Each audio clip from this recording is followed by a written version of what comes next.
Hello everyone. In this lecture we are going to talk about building conceptual models. And what is a conceptual model? As you may recall from our early discussion on groundwater modeling concepts, or the groundwater modeling process, developing a conceptual model is one of the very first things we do as we're starting a groundwater modeling project. And again, the idea is before you start building your numerical grid and formulating your input files, you need to step back and consider the overall conceptual model. And this may seem like a trivial thing, but it's actually one of the most important parts of a modeling process. It's just really important to think of the site you're modeling and to come up with, as the note says, a simplified representation of your aquifer system. And you need to identify the hydrogeologic units, your boundary conditions, sources and sinks, and basically identify what are the most important features that need to be included in this model. And there's a lot of really important judgment that goes on as part of this process. So this is kind of one way to think of a conceptual model. It's kind of like, imagine yourself with a groundwater modeling team, and you're sitting in a conference room and you get out a marker and a whiteboard, and you sketch out, okay, what are the critical features here that we need to include in this model. It's more complex than that, but that's kind of how you start. You identify your boundary first of all, and that's such an important thing that we're going to spend a lot of time talking about that over the course of the semester. And what are the primary rivers and streams that you're going to feature, water bodies that interact with the aquifer? What about the stratigraphy? Wells, of course. All this, anything, what are the main things that impact our model? And then once you have that established, you can then convert that into a grid-based numerical model as shown here. So we're actually going to build a model very similar to this as one of our exercises in the class. But as you'll see in this numerical model, if you look at those symbols that represent different features of the model, those are first represented in your conceptual model. So just to give you a little better feel for this, let's look at a few sample conceptual models. So here's one. I believe this is in South Africa. I found on the internet. It's a cross-section through a real site, and someone has gone in and the real system obviously is much more complicated than this, but identified what are the principal hydrogeologic layers or features in the model, where the water comes from, how it enters and exits the system. In this case, we have recharge and evapotranspiration through the trees. There's some pumping that goes on. And then there's actually, in this case, interaction with the ocean. And you'll notice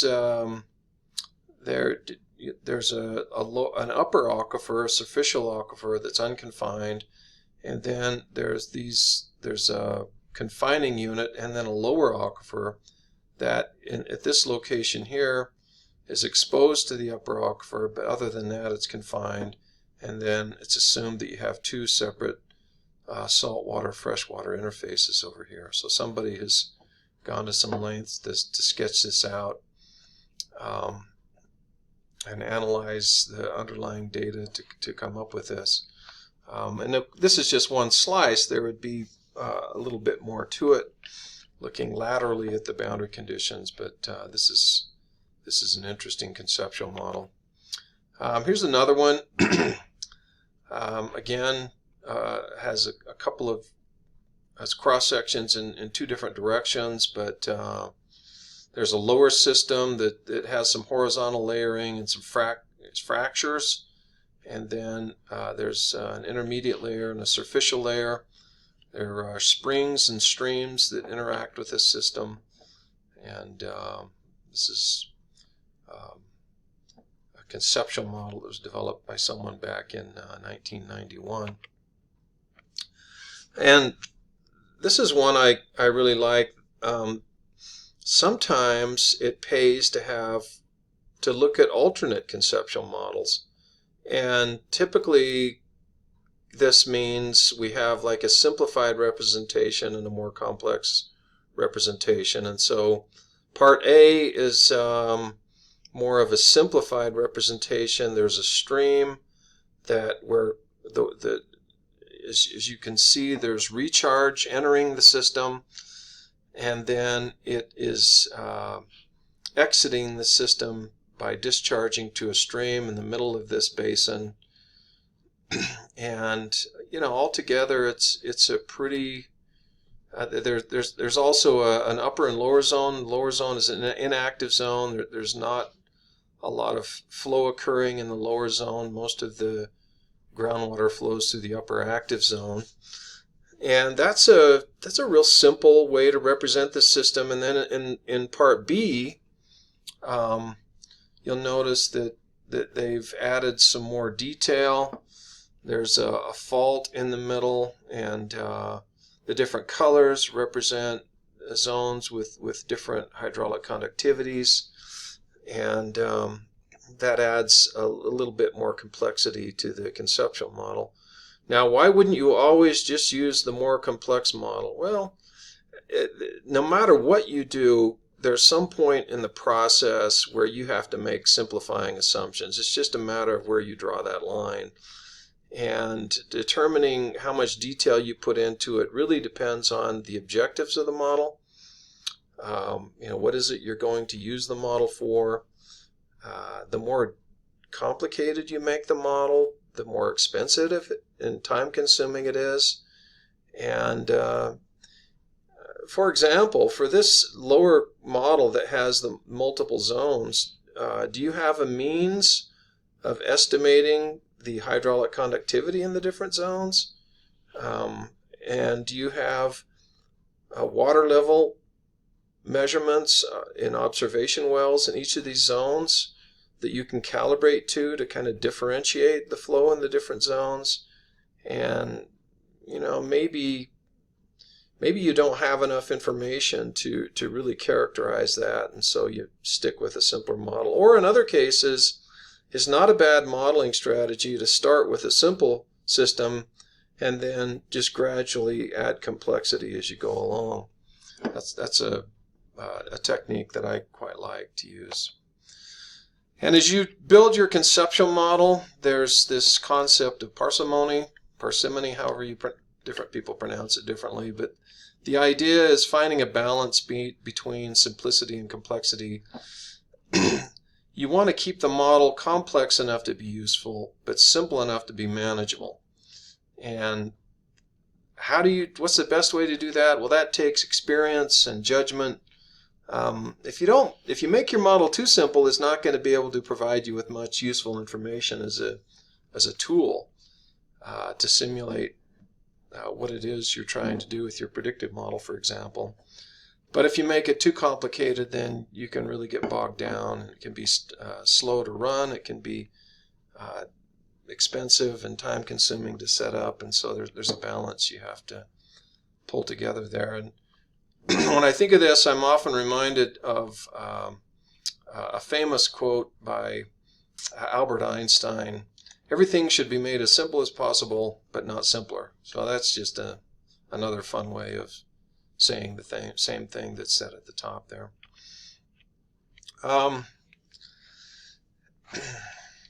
One of the fundamental parts of building a conceptual model is to characterize the aquifer units, the the layering stratigraphy of your system. And to do that, we use this term hydrogeologic unit, or it's often referred to as an HGU. You'll see that in a lot of the modeling literature. Hydrogeologic unit is a zone that exhibits common hydraulic properties, and it could include multiple geologic units. It's defined on the basis of hydrogeology more than anything, and that's one of the first things you have to do. This site shown on the right is a model, stratigraphy model I helped build for the the St. Johns River Water Management District in Florida. And they had a lot of well-logged data that they'd acquired over many years, and were able to put that into this three-dimensional system that I helped develop that works inside ArcGIS called ArcHydro Groundwater. And we built this model. And here are some other examples. This is a model in the Sacramento region of California as part of the Central Valley. And back, I'm trying to remember the exact time frame, maybe early 2000s, 2000 to 2005, 2008, somewhere in there, if I recall correctly. I worked with a local company, Aquifer, to build a computer model with my colleague Michelle Smilowitz to build a model for the Sacramento region. And so the mountains you see there, the Sierra Nevada mountains, we have the Folsom River, Sacramento River, a bunch of the rivers in the region. And then again, we use this ArcHydro Groundwater that works in conjunction with GMS and ModFlow to build a model of the hydrostratigraphy. And I think I referenced this in one of our earlier discussions, but this top layer is a very low permeability clay unit, and then we have a number of lower layers that again, each of which includes smaller subunits, but these are classified based on overall permeability relative to the other units. And there was an earlier model in this region where the conceptual model they used had this top clay layer going all the way over to the Sierra Nevada mountains over here. But as a matter of fact, there's these zones here next to the mountains that surface are a much higher permeability, and so a lot of the recharge in the region comes into these zones and percolates down to the lower layers. And so one of the objectives of building this model was to properly include that connection of those lower units with the ground surface to better simulate that recharge. And so again, that's part of building your conceptual model, is making sure you have those features represented the way you want. And this is just a series of cross sections that are cut through the same hydrostratigraphy, but each of these layers were eventually included in our numerical model. Another question you have to ask, oh, by the way, this figure here on the bottom, this is the three-dimensional numerical model that we eventually constructed using ModFlow of this site. And this particular one had these blue lines. These are braided channels that were part of that upper unit. We took that upper unit and made it more detailed. And incidentally, we built a model this way, and then based on feedback and our model results, we decided that we weren't really gaining anything from having these stream channels and things inside that top layer, and so we took a lot of them out. So we actually added complexity and then removed the complexity because it wasn't making our model any better. So we went back to a simpler model, but again, you can see the layering there of those hydrogeologic units from the previous images that we were looking at. Now, sometimes we ask 2D versus 3D. Well, in some cases, we can get by with just a single layer model, just kind of a homogeneous layer. You don't have alternating layers of different hydraulic conductivity. And we often refer to that as a two-dimensional model because there's only one layer in the vertical direction. And how do you decide? Well, if the flow is primarily horizontal and there's not that much differentiation in hydraulic conductivity vertically, or you don't really have a means of calibrating, you don't have water level observations at multiple depths, it's a lot of times I would recommend going with a 2D model. It keeps things a lot simpler. And is it a regional model or a local scale model? Do you have enough data to support building something like shown on the bottom, or can you get by with just a simpler model as shown on the top? So that's one of the first things you need to decide as well. And again, this is an example of a two-dimensional. I call it. Sometimes they're called aerial models because you're looking down in plan view.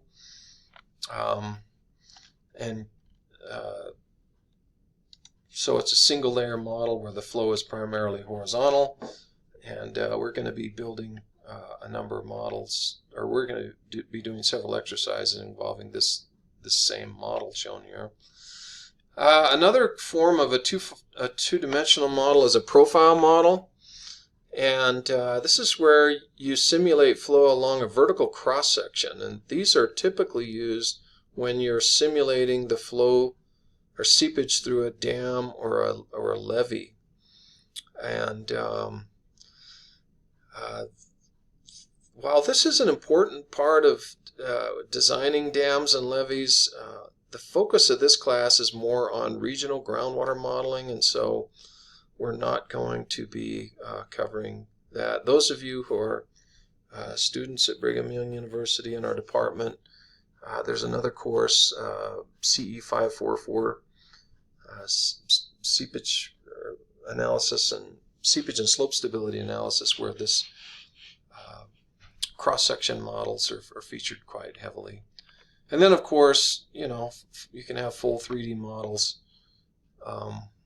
We've seen examples of that already. Now, another question you need to ask is, are we going to do a steady state or a transient model? Steady state means you just pick some average conditions, and by conditions I mean recharge and pumping rates, maybe discharges to streams, and you kind of simulate a long-term average condition. Whereas with a transient model, any part of your sources and sinks can change over time. So things like hydraulic conductivity and the stratigraphy, those typically don't change. But how much water you're pumping from wells, some wells are turned off and on, that can vary over time. Certainly your recharge can vary over time, and those things can all be entered into a transient model. Now, it's very important to emphasize here that there is no such thing in nature as a truly steady-state groundwater system. They're all dynamic to some extent. And so, why would you ever do a steady-state model? Well, it comes back to your modeling objectives and how much data you have. Steady-state models are a lot easier to calibrate. Well, easier in the sense that the models run rapidly, and you can calibrate the model fairly quickly. A lot of times you'll have a model that will it'll run in maybe 10, 20, 30 seconds in steady state, but if you make it transient, it could take 15, 30 minutes, maybe an hour to run, and so that obviously is going to take longer to calibrate. And again, it depends on your objectives. If you have transient data, transient observations that you can calibrate to, then you typically want to do that. I would say most groundwater modeling projects, you end up with a transient model. Sometimes we build a steady state model as a stepping stone on the way to a transient model. We calibrate to steady state conditions and then take those results and refine it further as we calibrate to transient conditions. And then we almost always, and when we can end up with a predictive model, that's almost always a transient model, because you're looking at changing conditions going forward. Okay, another thing that you have to decide as part of your conceptual model, one of the most important part, is your boundary conditions. How far do you extend your model laterally and vertically, and what do you use for your boundaries?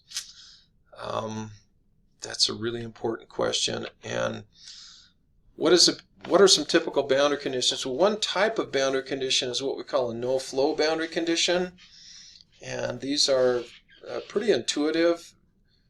This would be, for example, a physical barrier. Maybe at the edge of your aquifer you have a bedrock outcropping. We typically get these when we're simulating flow in alluvial systems in a valley next to a mountain range or something. But there are some others as well. A groundwater divide is where you have a location in your aquifer where on one side of the divide the groundwater flows to the north, on the other divide it flows to the south. It would be like a ridge in your water table, and you can treat that as a no-flow boundary. Or a parallel flow boundary is if the water's flowing in a certain direction. If you slice a line in that direction, you can make that a no-flow boundary as well. The physical barrier is the best kind of no-flow boundary, but sometimes you have to use the others as well, and we're going to talk more about those a little bit later in this semester. Another really common, important kind of boundary condition is a head-dependent. There's a head-based boundary condition. And so this, sometimes we call this a constant head or a fixed head boundary condition. And this is where you have a really strong source or sink. And when I say that, I mean a lake or a river that intersects with our aquifer, with our water table, and provides a fixed water level at that part of the aquifer where it's connected to the lake or river. And those are constant head boundary conditions. And another variant of that is a head dependent boundary condition, and that could be a river, drain, or a lake that doesn't absolutely fix the head in the aquifer, but it strongly influences it. Those, we're going to look at a number of those as we go on this semester. So when you're developing your conceptual model, sometimes you extend your boundary out to a river or to a lake or some other feature where you have constant head or head dependent conditions. In other cases, you extend it out to some kind of physical barrier. But typically, one of these 5 types listed here is what corresponds to each of the boundaries on your groundwater model. I've used the term source and sink a lot. I just want to make sure it's clear what we mean by that. A source or a sink is a feature that can either add water to the aquifer or drain water from the aquifer. And again, the most obvious examples of that would be like a river, a lake, a reservoir. A river, you've probably heard the term a gaining river and a losing river. A gaining river means that as the river moves along, it gains water, and that is typically from seepage to the river from the aquifer. And so from the aquifer's viewpoint, that would be a sink, because water is leaving the aquifer into the river. And then sometimes we have losing rivers where water is lost from the river to the aquifer, and we would call that a source because it's a source of water to the aquifer. So this naming convention really depends on the perspective of, are you looking at it from the viewpoint of the aquifer or from the external water body? And again, you can have drainage at the bottom of a lake or reservoir, or you can have an aquifer that basically feeds the flow of water into a lake or reservoir. A spring is always a sink. It's basically where you have the water table is high. Maybe it's even under artesian conditions, and the water is flowing freely to the ground surface.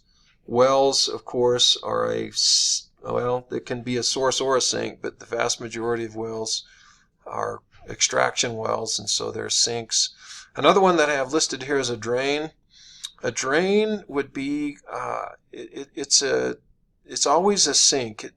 It's a feature where if the water table is high enough, it discharges, but if the water table is low, it doesn't discharge. And you can think of, suppose you had a mountain aquifer and you have a ravine. At periods where the water table is high, maybe water discharges into that ravine and drains water from the aquifer.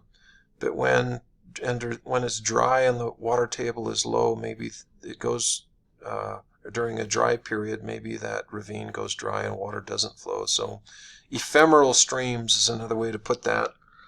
It could also correspond to seeps or wet periods near a lake. If the water level is high enough, it seeps out around the edge of the lake into the lake.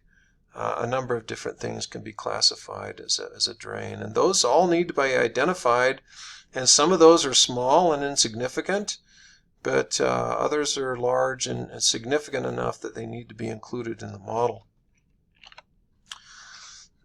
Now finally, once you consider all these different things, your boundary conditions, your layering, the sources and sinks that you're going to include, one of the most fundamental parts of building a conceptual model is to analyze your flow budget. So this means that we look at basically all of the ways that water could go into the aquifer and all of the ways that it could go out of the aquifer, and we come up with sometimes it's just it ends up being just a representation, a graphical representation, so that we get an understanding.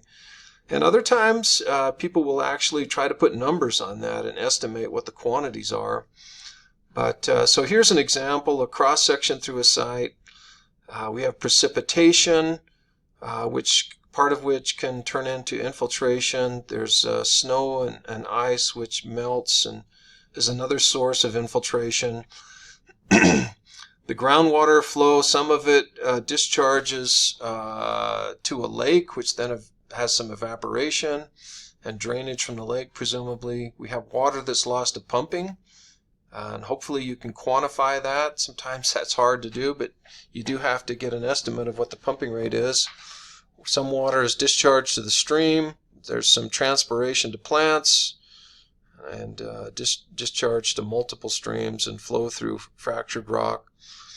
And again, it's developing a flow budget or a water budget has two purposes, both to characterize your assumed direction of flow with all of your external sources and sinks, and in sometimes an attempt to quantify that. So this is another modeling project I was involved with for a model in Steptoe Valley in Nevada.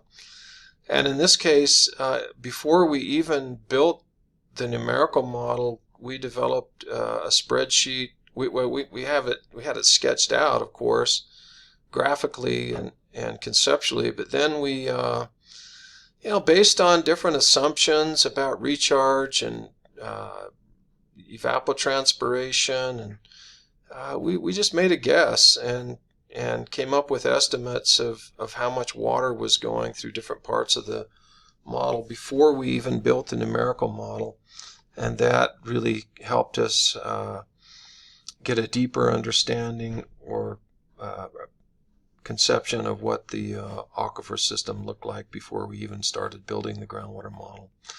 So there are a lot of other things we could talk about, but that is a general introduction to the process of building a conceptual model. We are going to go through a few more examples in class, and it's something that we'll be doing every time we build a model this semester. We're going to first look at a conceptual model representation, and it's a really important part of the overall groundwater modeling process.